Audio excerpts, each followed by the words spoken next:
अभी और सुनिए। आप लोगों ने नाम सुना होगा संत कबीर जी का, सुना है अम्मा बहनों? संत कबीर जी जो ढोंग आडंबर पाखंड के घोर विरोधी हुए संत कबीर जी। जैसा कि बताया जाता है कि संत कबीर जी के गुरु थे रामानंद, बताया गया, लिख दिया गया, लेकिन अब पता नहीं सही है कि गलत। संत कबीर जी के गुरु कौन थे? रामानंद। तो एक दिन क्या होता, यही श्राद्ध के दिन चल रहे थे, आश्रम में अनेक बच्चे थे, तो रामानंद जी को याद आया कि भाई श्राद्ध के दिन चल रहे हैं, हर कोई अपने पुरखों का श्राद्ध कर रहा है, तो हमको भी अपने पुरखों का श्राद्ध करना चाहिए। तो रामानंद जी ने अन्य बच्चों से कहा, किसी से कहा कि तुमको चावल लेके आना, किसी बच्चे से कहा तुमको चीनी लेके आना, किसी बच्चे से कहा तुमको मेवा मिष्ठान लेके आना, और कबीर जी से कहा है कबीर तुमको कल दूध लेके आना। तो कबीर जी बोल पड़े, गुरुजी दूध क्या करोगे? रामानंद जी बोले, अरे दूध क्या करेंगे, ये श्राद्ध के दिन चल रहे हैं, कल हम अपने पुरखों का श्राद्ध करेंगे। तो कबीर जी फिर बोल पड़े कि गुरुजी एक बात बताइए, आप श्राद्ध करेंगे, उसमें खीर बनेगी, तो वो खीर क्या होगी? उस खीर का क्या होगा? श्राद्ध में खीर क्यों बनती है? कबीर जी ने प्रश्न किया। तो रामानंद ने जवाब दिया कि अरे मूर्ख कहीं के, तुझे नहीं पता, श्राद्ध में जो खीर बनती है या जो भी भोजन बनता है वो हमारे मरे हुए पुरखे आके खाते। जो भी हमारे पुरखे मर गए वो श्राद्ध का भोजन आके खाते हैं। कबीर जी ने सुन लिया, चुप हो गए, बोले ठीक। दूसरे दिन क्या होता भाई, कबीर जी जब उसी दिन घर पहुंचे तो रात में माताओं बहनों उनके पड़ोस में एक गाय मर गई। गाय जो थी वो दूध देती थी, बीमार थी, मर गई। तो उस गाय को उठा के लोग जंगल में छोड़ आए। कबीर जी को पता चला सुबह, तो वो बाल्टी वाल्टी लेके पहुंच गए वहीं पे जहां पे वो मरी हुई गाय पड़ी थी। उस गाय के पास में बैठ गए, थोड़ी बहुत घास इधर उधर से काट लिया और उस गाय के आगे वो घास का ऊंचा सा ढेर रख दिया और बैठ गए बाल्टी लेकर के वहीं पे। अब वही रास्ता था आश्रम को जाने का। अन्य बच्चे जब निकले, भाई कोई चावल लेके जा रहा, कोई चीनी लेके जा रहा, जैसा बताया गया था। अब बच्चों ने देखा कबीर यहाँ पे बैठा हुआ है, तो वो हंसते हुए मजाक उड़ाते हुए चले गए। काफी समय हो गया जब कबीर जी दूध लेके नहीं आए, बिना दूध के खीर कैसे बनेगी? तो रामानंद बोले कि अरे बच्चों, ये कबीर अभी तक क्यों नहीं आया? तो बच्चे बोले, गुरुजी कबीर आने वाले भी नहीं है। बोले क्यों? बोले अरे वो मरी हुई गाय के पास बाल्टी लेके बैठे हैं और वो जरूर उल्टा सीधा दिमाग में कुछ चल रहा है कबीर के। तो रामानंद जी को गुस्सा आ गया, वो पहुंच गए और फटकार लगाई, है कबीर यहाँ क्यों बैठे हो? तुमको काम दिया गया था कि आश्रम में दूध लेके आना है, और जब तक तुम दूध लेके नहीं पहुंचोगे फिर खीर कैसे बनेगी? खीर नहीं बनेगी तो श्राद्ध कैसे होगा? कबीर जी बोले, अरे गुरुजी वही तो काम कर रहे हैं, उसीलिए तो यहाँ पे बैठे हैं। ये गाय देख रहे हो आप, इस गाय से हम कब से विनती कर रहे हैं कि हे गाय तू उठ जा। कबीर क्या बोले कि इस गाय से हम कब से विनती कर रहे हैं कि ऐ गाय तू उठ जा, ये घास खा ले और हमको दूध दे दे और तू फिर मर जा। रामानंद जी बोले, मूर्ख कहीं की, कहा बता रहा है? तो इस गाय से कह रहा है कि उठ जा, घास खा ले, हमको दूध दे दे, फिर मर जा। तो कबीर जी बोले हाँ। रामानंद जी बोले, बेटा ये गाय मर चुकी है, अब मरी हुई गाय कभी दूध नहीं देती, ना तो ये घास खाएगी ना तो ये दूध देगी। कबीर जी बोले, गुरुजी ये गाय मर तो गई है, सही बात है, लेकिन ये अभी ताजी ताजी मरी है। रामानंद जी बोले, ताजी मरी हो चाहे बासी मरी हो, ये मर गई है, ये दूध नहीं देगी। फिर कबीर जी बोले, गुरुजी ये गाय अभी 4-5 घंटा पहले मरी है।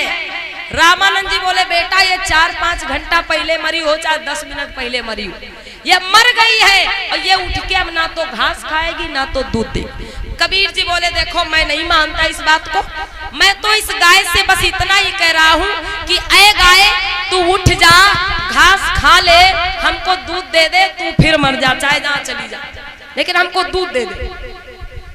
रामानंद जी फटकार के बोले, बेटा ये गाय मर चुकी है और मरी हुई गाय कभी घास नहीं खाएगी ना तो दूध देगी। तो कबीर जी बोले अच्छा गुरुजी, ये गाय अभी 4-5 घंटा पहले मरी है, इसका शरीर तो मेरे सामने पड़ा हुआ है, तो ये गाय उठ के घास नहीं खा सकती।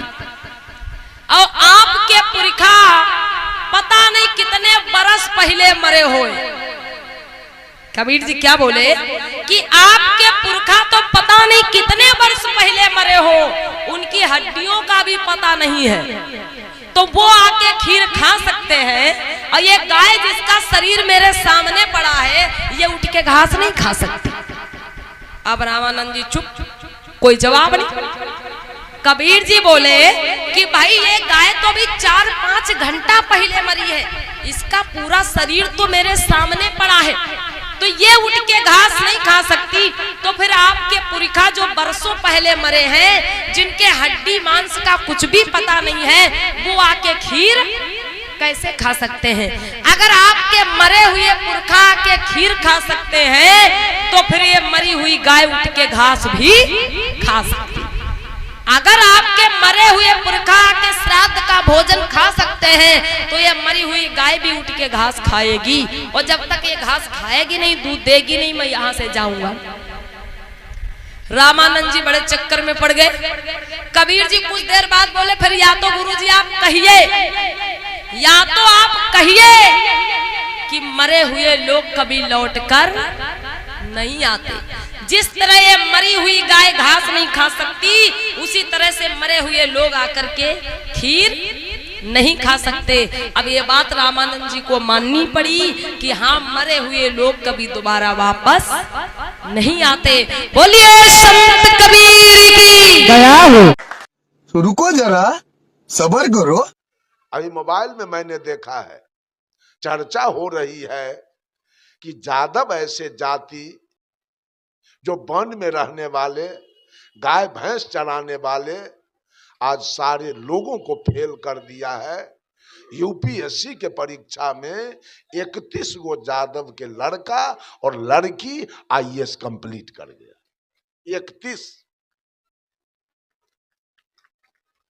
31 गो यादव के बेटी और बेटा आईएएस हो गया, कलेक्टर हो गया। जरा इस बात को आप लोग सोचें, इसमें कोई माता सरस्वती का कृपा नहीं है, वो मेहनत का कृपा है, वो श्रम का कृपा है। सब लोग श्रम कीजिए, हम लोग भी श्रम करते, देख रहे हैं आप, 2-2 घंटा, 2.5 घंटा, और जहां कोई नहीं है पूरा सत्र अकेले हम प्रवचन करके साफ कर देते हैं। 4-4 घंटा बोलते रह गए, स्तुति वंदना शुरू किए, आरती पूजा करके खत्म कर दी, इतना देर बोलते रह गए। वो श्रम नहीं है क्या? वो मेहनत नहीं है क्या? श्रम आंख से होता है। चौकीदारी मिल गया तो जग के रहना पड़ेगा, आपका आंख श्रम करेगा। वहां श्रम पैर से होता है, श्रम हाथ से होता है, श्रम मुंह से होता है, हर जगह से श्रम किए जाते। अगर सुखी जीवन जीना है तो मंदिर के दौड़ लगाने से, अब मस्जिद दौड़ने से, अब पूजा त्योहार करने से, कबीर साहब ने कहा खसम बिनु तेली के बैल भयो रे, खसम बिनु तेली के बैल भयो। साहब कबीर ने पूरे दुनिया के औरत और मर्द को तेली का बैल कहा। ये सब तेली के बैल है। कितना जबरदस्त बात है। सारे मर्द औरत को सदगुरु कबीर ने तेली के बैल कह दिया। यह आदमी नहीं है, सब तेली के बैल है। कैसे? पहले के जमाने में तेली के यहां जो तेली होते हैं, उनके यहां तेल की पेराई कोल्हू में होता था। कोल्हू में तेल की पेराई होती थी, और उस कोल्हू में एक बैल चलता था। वो बैल केंद्र में चलता था कि परिधि में? वो बैल परिधि में चलता था, केंद्र में तेल गिरता था और परिधि में बैल चलता था। एक धूर में 500 कोस बैल को चलना पड़ता था। ये बताइए, वो बैल जो चला कोल्हू में, वो बैल को सुख मिला कि दुख? जरा बोलिए, बैल को सुख मिला कि दुख मिला? ये भी आप लोग नहीं बोल सकते हैं। दुख मिला, बैल को दुख मिला। तेल गिर रहा है केंद्र में और बैल बेचारा धूड़ भर में 500 कोस का परिधि काटा, चक्कर काटा। ठीक उसी प्रकार से परमात्मा बैठा है केंद्र में। परमात्मा बैठा है केंद्र में। परमात्मा के बिना आप एक डेग नहीं चल सकते हैं। एक तिनका आपको नहीं सूझेगा परमात्मा के बिना। कोई मुर्दा को कहिए तो दुनिया देख लेगा, कोई मुर्दा के कहिए तो दुनिया के बात सुन लेगा, कोई मुर्दा को कहिए तो मुंह से बोल लेगा। जब तक वो सत्ता है तभी तक की सारी क्रिया चल रही है। सत्ता निकल गया, कितने औरत जवान है और उसके पति मर गया, वो बेचारी बेकल है, मुंह पर जाके उससे अपने पति से मुंह रगड़ रही है, कहती है राजा एक शब्द तो बोल दो। अब बोली निकलेगा? परमात्मा निकल चुका है, अभी मुंह नहीं बोलेगा। जवान बेटा मर गया, माँ बेचारी बेकल है, बेटा के मुंह पर जाके अपना मुंह रगड़ के रोती है, बेटा जरा आंख खोल के देख एक बेर। बेटा आंख खोल के देखेगा, परमात्मा निकल गया। परमात्मा बैठा है केंद्र में और आप परमात्मा को पाने के लिए सतुआ, चिवड़ा, पूरी, ठकुआ, खजूर बना के अब जिंदगी भर परिधि का चक्कर, माथा पर सतुआ, चिवड़ा, ठकुआ, पूरी, खजूर ले ले। अब बैद्यनाथ, जगन्नाथ, भूतनाथ, केदारनाथ, हरिहरनाथ, पशुपतिनाथ, अमरनाथ, गंगा, जमुना, कमला, जमंगला, कृष्णा, कावेरी, गोदावरी, ताप्ती, नर्मदा नदी का चक्कर काट रहे हैं, परिधि का चक्कर काट रहे हैं, परिधि का चक्कर काट रहे हैं परमात्मा को पाने के लिए। परमात्मा बैठा है केंद्र में। इसी को कबीर साहब ने कहा, पानी बिच मीन पियासी रे, मोहे सुनी सुनिया बत हासी। कबीर साहब कहते हैं पानी में रह के मछली प्यासे मर रही है, हमें सुन के हंसी आ रही। सही बात है, हम लोगों को हंसी आती है। जब बैजनाथ धाम जाने वालों का ताता 50 को कार्यक्रम बैजनाथ धाम के निकट हमारा हो गया, लेकिन आज तक उस बैजनाथ धाम के मंदिर पर हम नहीं जाते। क्यों जाएंगे? ये झूठा रोजगार में हम क्यों जाएंगे वहां? आज तक हम नहीं गए। इर्द गिर्द से सत्संग करा के चले आते हैं, उधर जाने का हमको कोई शौके नहीं, कोई विचारे नहीं बन रहा है। वो झूठा रोजगार में हम क्यों जाएं समय बर्बाद करने के लिए? हमारा कर्म अच्छा होगा तो परिणाम अच्छा होगा। मंदिर जाने से हमारा कल्याण तो होने वाला है नहीं। परिधि काटने वाले लोग कन्हा पर एगो बांस के फट्ठा और 2 चुकरी, 2 शीशी में पानी चाहे चुकरी में पानी ले ले, जा रहा है पैदल बम, डाक बम, भैया बम, बहिना बम, रेल बम, बस बम, और सबसे ढहलेल है वो पेटकुनिया बम। जा रहा, हंसी आती है देख देख करके। ये किसको दंड दे रहा है? वो दंड लेने वाला कहाँ बैठा है? दंड देने वाले को तो देख रहा हूं, दंड लेने वाला कहाँ है जो दंड लेगा इससे? किसको करार किया था जिसको पूरा कर रहा है? वो करार लेने वाला कहाँ बैठा है? उसको लाओ ना, बोला कि उससे हम बात करें। जो दंड ले रहा है उसको बुला के तो लाओ। एक शिव चर्चा वाला से हम सब बकझक हुआ, कहा कि शिव गुरु अभी जिंदा है, शिव जी मरे नहीं, हम की धिक्कार है, शिव गुरु जिंदा है तो अभी लाओ बुला के, अभी शिव गुरु से मैं बात करूंगा। चुपचाप उठा, पंडाल में से अपार हो गया, ठहरा नहीं। यहां झूठ का दुकानदारी नहीं है जो पढ़ा के चले जाइएगा, यहां आपको रुकना पड़ जाएगा और सारे बात का खुलासा यहां करना होगा। ये बात समझ लीजिए। अगर जिंदा कोई है तो लाओ उसको बुला के, हम बात करेंगे उससे। झूठ की खेती चलती, जीवन भर मनुष्य तेली के बैल के जैसे परिधि का गए अमरनाथ, 55,000 आदमी वहीं मर गया। कहां थे भोला बाबा? मर क्यों गए 55,000 वहीं? 17,500 मुसलमान लोग मक्का में मर गया। कहां थे अल्लाह बैठे हुए? मर गया सब। इतना झूठ की दुकानदारी इस दुनिया में चल रहा है जिसका वर्णन नहीं किया जा सकता।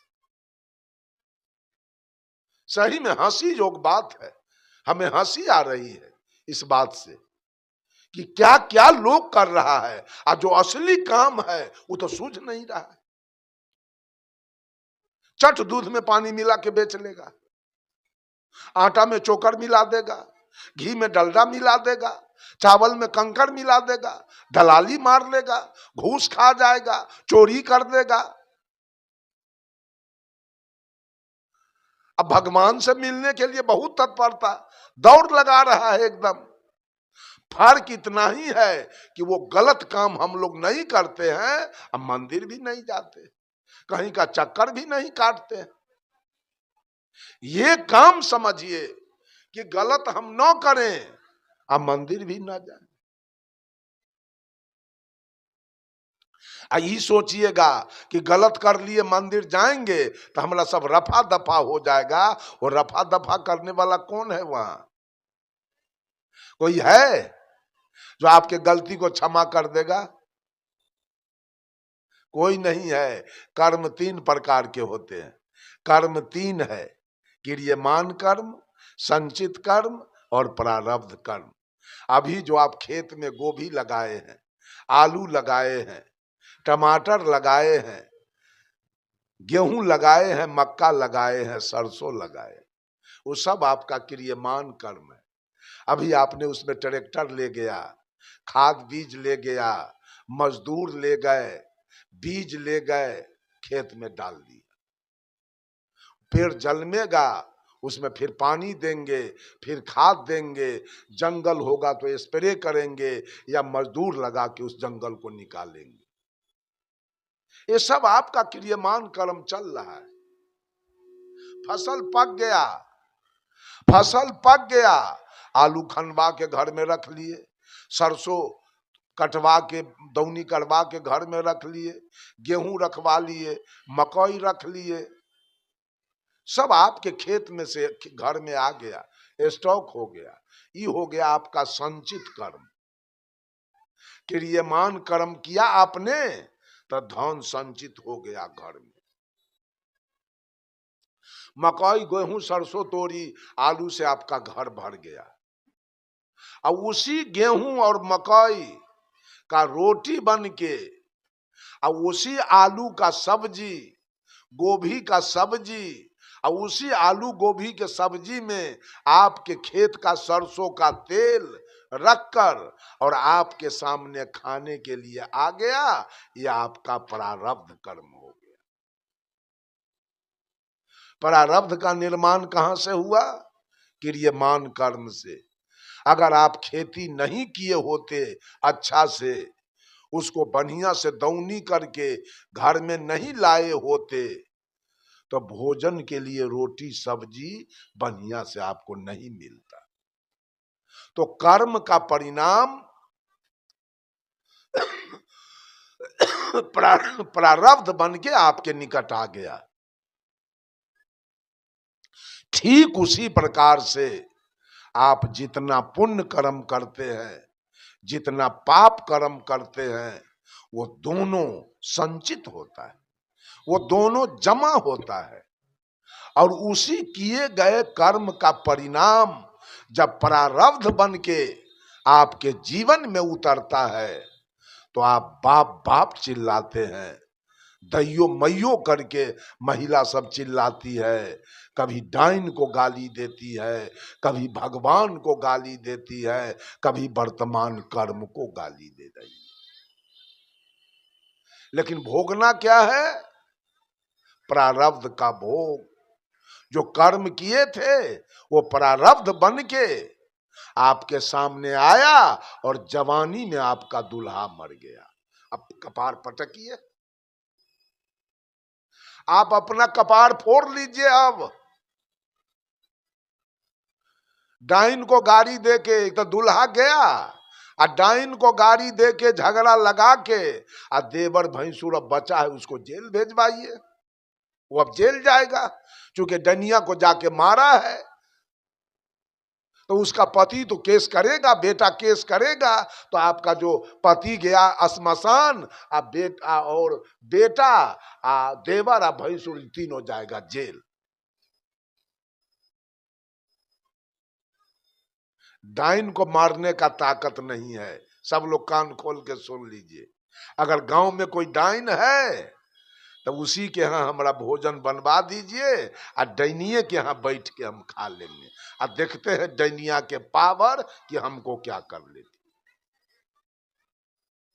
अगर डाइन होती तो श्रीमती इंदिरा गांधी के लिए बम की जरूरी नहीं पड़ती, राजीव गांधी बम से नहीं मारे जाते, ललित नारायण मिश्रा जी बम से नहीं मारे जाते, और नेता में लालू यादव जी जितने उच्च लोगों के दुश्मन साबित हुए, वो कब डाइन से मरवा देता।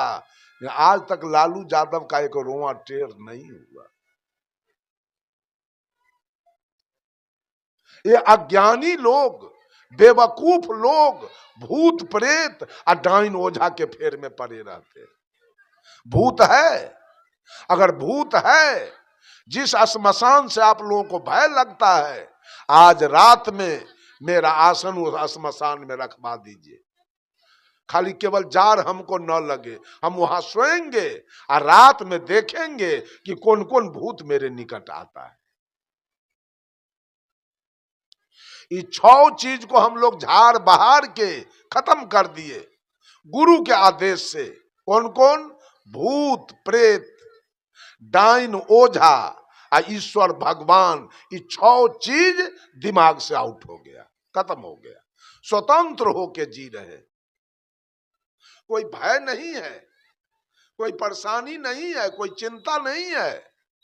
छठ आ गया तो खेत में खाद देने का पैसा नहीं है, ट्रैक्टर ले जाने के लिए पैसा नहीं है, बीज खरीदने के लिए पैसा नहीं है। अब उस समय सूप और दौरा खरीदाएगा, डलडा और मैदा खरीदाएगा, उस समय साड़ी पेटीकोट और ब्लाउज खरीदाएगा, न हो तो कर्जा कढ़ा के आएगा, पैंचा आएगा। भय है कहीं पूजा नहीं होगा तो छठी मैया हमरा पर बिगड़ जाएगी, कहीं बेटा के न मार दे, कहीं दामाद के न मार दे। ये चिंता में जी रहे हैं। वो आदमी, जो आदमी चिंता और भय में जी रहा है, वो आदमी का जीवन कैसा होगा? झूठ के हम लोगों को पता नहीं चलता है। सच पूछिए कि कब रामनवमी है, कब बसंत पंचमी है, आ कब राखी बंधन है, आ कब शिवरात्रि है, आ कब छठ है, आ कब चकचंदा है, कोई पता नहीं। कोई ट्रेन में बतियाया तो सुन लेता हूं, हो गया बात खत्म। ये सब से कोई माने मतलब नहीं है। ये झूठ रोजगार से कुछ लेना देना नहीं। सच्चा रोजगार से लेना देना है कि मेरे कर्म से किसी को दुख न हो जाए। ये रोजगार, ये कर्म होना चाहिए कि आपके कर्म से किसी को दुख न हो। लेकिन आज कर्म करने वाला कौन है? सब भगवान के पीछे पड़ा है। भगवाने महिला सब भगवाने के फेर में पड़। अब बीहर कितना है, तेज कितना है। साहब कबीर कहते हैं, एक बात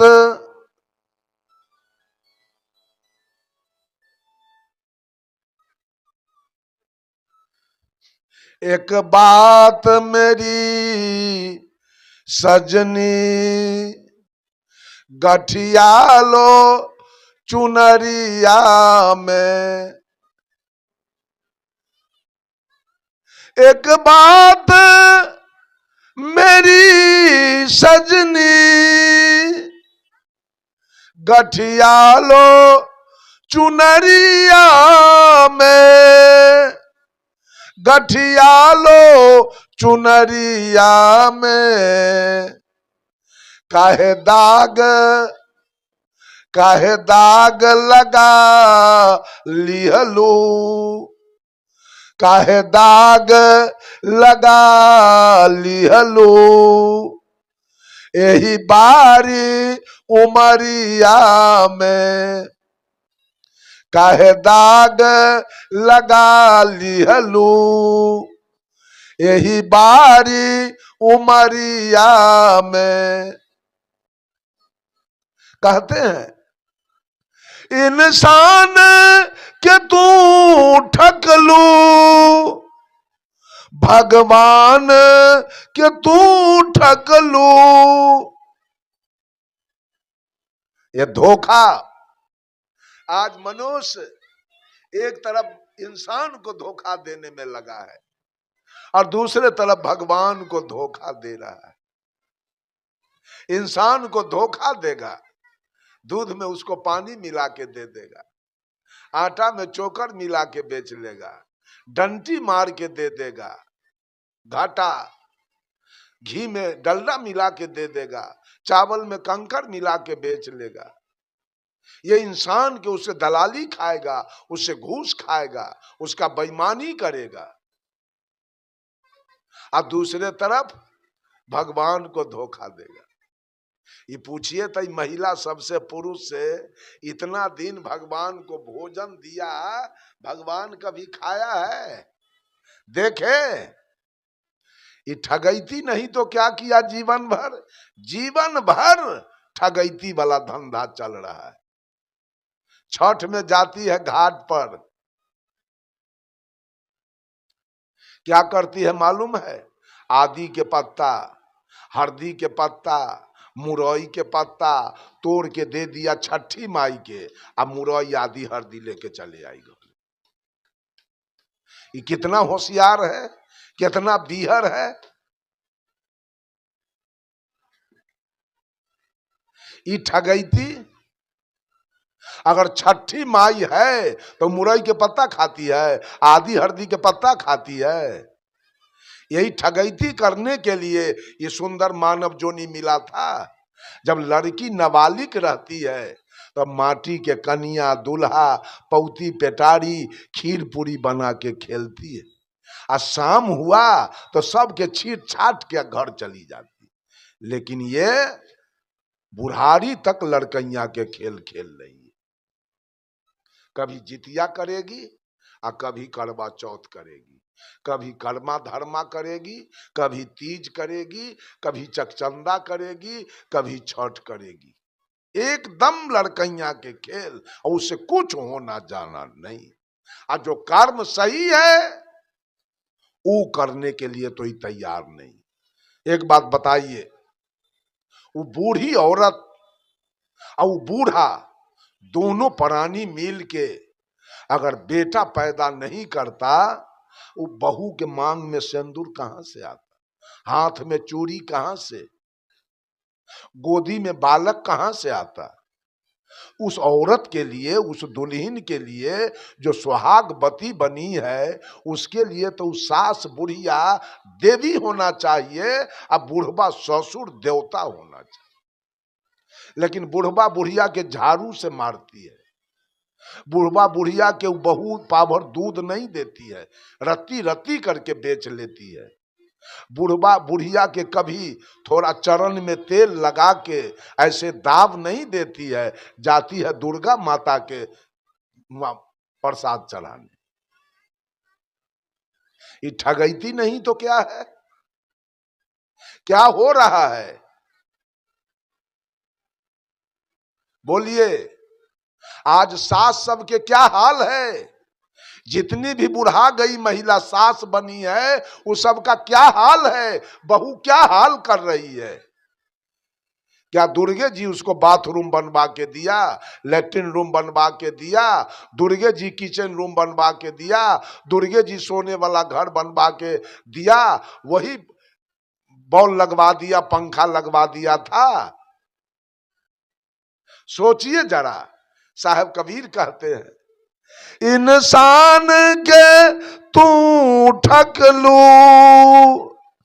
भगवान के तू ठग लू, भगवान के तू ठग लू, खुद अपने ठका गईलू, खुद अपने ठका गईलू, यही सारी उमरिया में सारा जीवन ठकैती में आपका चला गया। कौन ठकाया? सदगुरु कबीर कहते हैं, कबीरा आप ठका कबीरा आप ठकाइए और न ठगिए कोई, आप ठगे सुख हो तू है और ठगे दुख होई। अगर आपको कोई ठग लिया है, सोच लीजिए, आपको कोई ठग लिया तो आप हंसिए, आपका कुछ गया नहीं। जो ठगा है उसका ईमान खराब हो गया, उसको कर्म का बदला देना पड़ेगा, आपका कुछ नहीं गया। आप किसी को ठग लीजिए तब बुझिए कि हमारा सर्वस्व चला गया। साहब कबीर कहते हैं, कबीरा आप ठगाइए, अपने ठगा जाओ, लेकिन किसी को ठगने का कोशिश मत करो। आप ठगे सुख हो तू हैं। आपको कोई ठग लिया है, आपको सुख होगा, और जो ठग लिया उसको दुख होगा।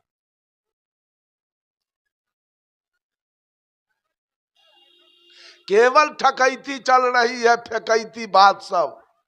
एक क्या होता है, एक औरत सूप ले खड़ी है पानी में, हे छठी मैया, हे दीनानाथ, तन मन धन से मैंने आपका अर्घ उठाया है, ध्यान देना मेरे परिवार में कोई मरे ना, कोई बीमार न पड़े, सब परिवार हमारा सुरक्षित रहे, स्वस्थ रहे।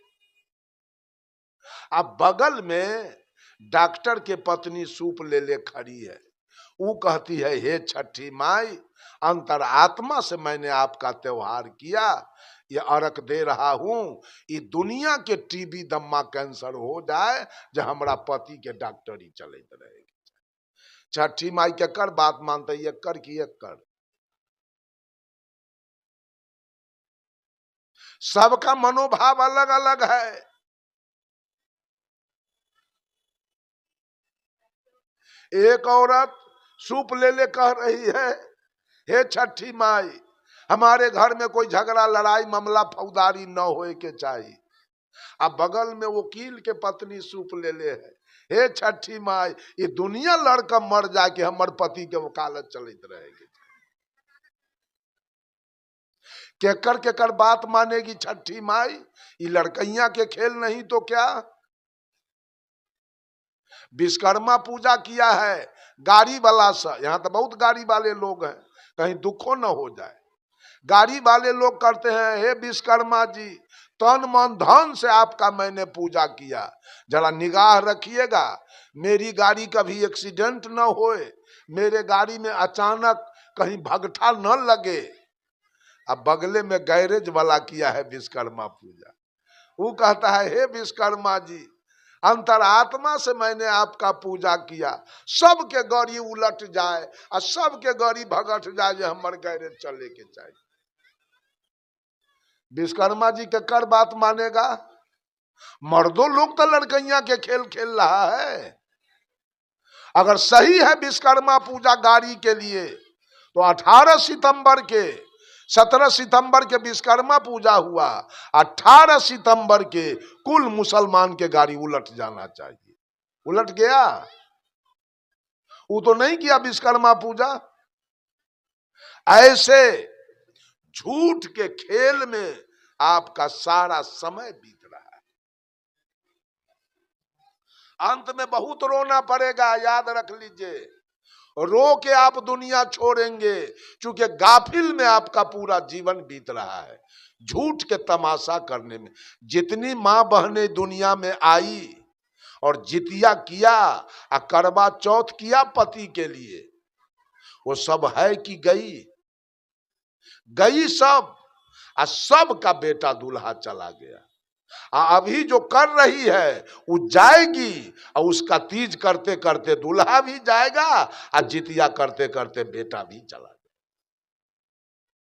आप मौत के मुंह में टाटी लगाना चाहते हैं, झूठ के जितिया के टाटी लगाते हैं। और जितिया करे से बेटा अगर हो जाए और बेटा सुरक्षित रहे, तो ओसामा बिन लादेन के 56 गो बेटा था, उसकी पत्नी कब जितिया किया था? 56 बेटा था ओसामा बिन लादेन के, अब 12 गो पत्नी। 12 पत्नी ओसामा बिन लादेन के और 56 गो बेटा था।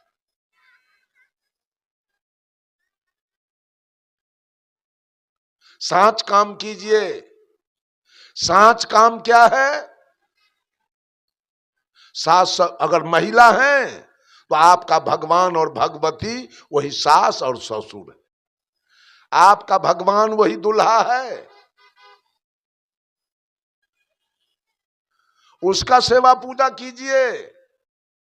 किसी ने कुछ दिया नहीं है, जो दिया है सो वही दिया है, उसका ख्याल रखिए। और कर्म ऐसा न कीजिए कि आपके बगल वाले को आपके कर्म से दुख हो जाए। दुख तो हमसे बहुत आदमी को है, हमसे बहुत आदमी को दुख है। बहुत आदमी गाली भी हमको भेजता है कमेंट में, क्योंकि यूट्यूब पर पूरे भारत के लोग प्रवचन सुन रहे हैं। बहुत लोग हमको गाली भी देता है, क्या करें, बर्दाश्त करते हैं। बहुत लोग, एक आदमी तो यहां तक कह दिया, वो ब्राह्मण है सिवान जिला के, कहा कि हमको पहचानते हो, हम बजरंग दल के आदमी हैं और मनीष कश्यप को जानते हो, उसी से तुमको मरवा देंगे हम। कि ठीक है, जो आपको करना होगा कीजिएगा।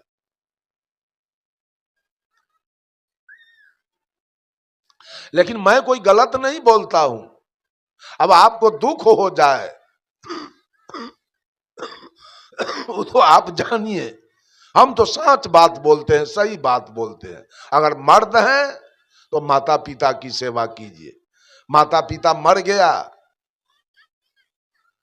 तो मानव से प्रेम कीजिए, मानव से प्रेम रखिए, माता पिता की सेवा कीजिए, सास ससुर की सेवा कीजिए। ये सही मार्ग है।